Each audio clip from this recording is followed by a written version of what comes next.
what got me to where I am and where I continue to go and where I will continue to go is an insane work ethic.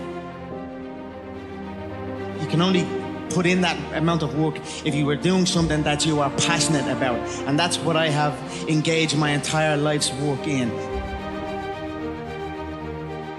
You cannot fully commit to something if you are not passionate about it, so you must look at your surroundings, at the things you are involved in, and ask yourself, are you truly passionate about these things? Do you truly want to put every ounce of your being into these things? And I am blessed, truly blessed by something. I am not sure what it is, but I am blessed that I was able to find my passions. These avenues that the fight game has opened up for me, I'm going down them at 100 miles an hour with no brakes and full confidence in what lies ahead, and great things are happening. So I'm very blessed and very motivated still. I have gone through times in my young career of lapses in motivation and seeking that energy, and you know, I'm not supposed to be here. Where I come from, it's on my whiskey prop on number 12. I come from a place, Dublin 12. It is a hard-working town, a small little suburb. It has its good and it has plenty of bad, but I always like to focus on the good because the good shines through. Where I come from, we're not supposed to climb to these heights. We're told that. It's instilled in us. And I wanted to break that mold and pave the way, open up paths.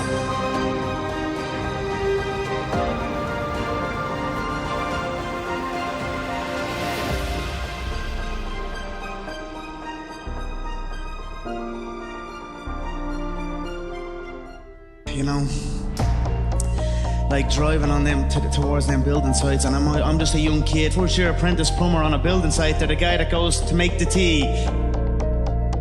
They're the guy that goes and gets the copper pipes from the storehouse and carries it up.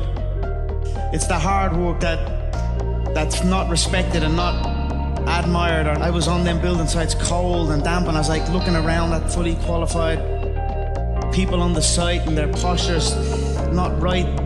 That was not me. You know, I knew I could do something better. I knew I had something in me.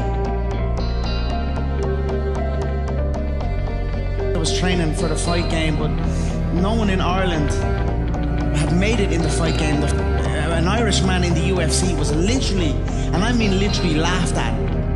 We were laughed at when I said we were going to get to the UFC. Myself and my team were going to get to the UFC. Never mind get a win. Never mind even get a win in the UFC.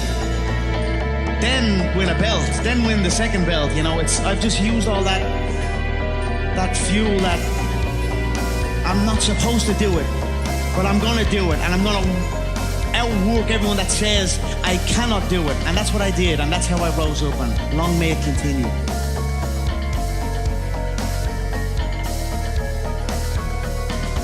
So my sister, when I was a young kid at around 15 years of age, unsure where I was going, came to me with a book, The Secret, and preaching the law of attraction. I wasn't interested. I was almost laughing at it. But then she kept on me with it, and I eventually watched a movie on it and read some books on it. And then it started to resonate with me, like to keep positive and have belief in where you're going. And you're able to, you can almost visually create your entire world. No, not almost, you actually can. I'm going to do that, and I will do that. And then that's when I began to practice it. I practice it. We used to drive, my girlfriend used to drive to a food place in like a shopping mall in Ireland, and it was a very busy shopping mall.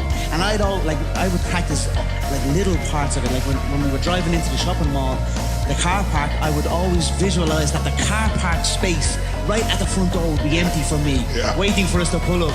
And sometimes I'd get it and sometimes I wouldn't get it. You know, but when I got it, I celebrated like I just won my double world title. You know, and I kept building on that, and I got better at it, and I became so damn good at it that I was able to go into bouts against undefeated fighters with insane fighting legacies, and I was able to go in front of the world and tell the world, I'm gonna knock this man out with this exact shot at this exact time, and I done it back to back to back.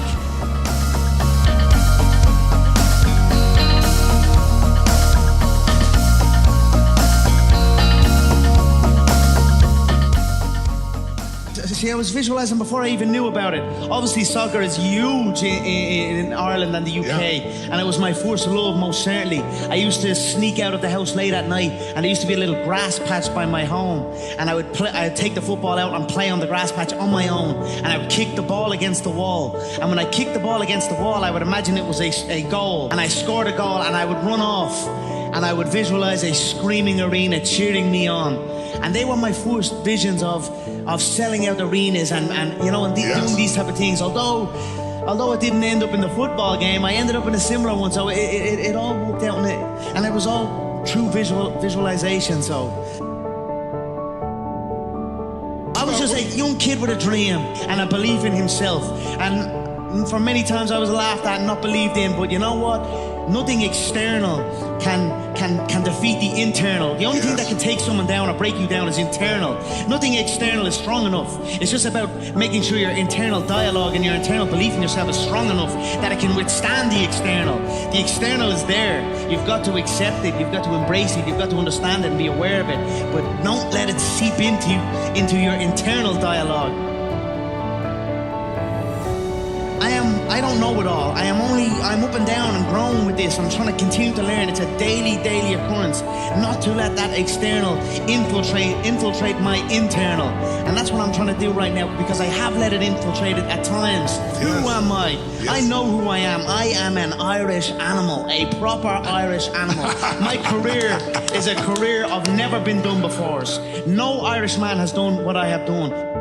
I opened up pathways for my people. We came steaming through the door, thanks to my belief and my hard work. I put my people on, I put my nation on the map. Although we are known as the Fighting Irish, in boxing terms, we have a rich history in boxing, but not in mixed martial arts. True fighting, a full fight. We had zero history, zero impact. We were almost looked down upon. The UK scene had risen up. There was many stars. Of course, the Brazilians, they invented the sport, Vale Tudo, no holds barred fighting. Then the Americans took it, franchised it into the UFC, and built it up to what it was. So the Americans and the Brazilians dominated the sport, and then the UK was rising up, and the Irish were just the Irish. But I knew different. No more. Exactly. Give it up for him. That's awesome, man. Now my nation's flag is on the UFC belt. They released a new belt. I won the 2 belts. The first 2 ever done it. The first 2 ever, and still the only 2 ever do it unified. You know, for so long, like in my mid to late 20s, when I started to acquire wealth and acquire money, I was fascinated with materialistic things. I would buy myself cars, watches, but I switched off of that now. It's like I realized I was spending things on material items and not things on myself, on my being, on my fitness, on my health. I've switched that completely. We've got to be in shape. I think a trait of the successful is to train early, wake up and train early. You've got to be in shape. Yes. To be, you've got to be in shape physically to be in shape mentally. Yes. They go hand in hand. Yes. So I'm putting a lot more time into that, and I actually realized it first when I read it on LeBron James. He spent $1.5 million a year annually on himself. And his body. Physical therapist, masseuse, nutritionist, trainers, oxygen. all of that. And you know what? When I seen that, I said, I spent zero. I spend zero. I just, when a camp forms, when a fight forms, I'll gather a team of people. We go into the Vegas desert, lock ourselves away for 10 weeks and do insanity work. If I'm training back at home during camp, I have fighters locked in a hotel room waiting on call to be called and to come and fight me. It's an insane game, but it's not all in again. I'll go back to that term. It's halfway in. And then you can't be that way, and you certainly cannot be that way in the fight game, but in reality you can't be that way in any game you're in. If you're in a game, make sure you're in it all the way, all in with it, and then that game will be your game. And that's where I am right now. And I've only kind of taken this philosophy recently. Like I said, I've had dips, lacks of motivation, dips in commitment.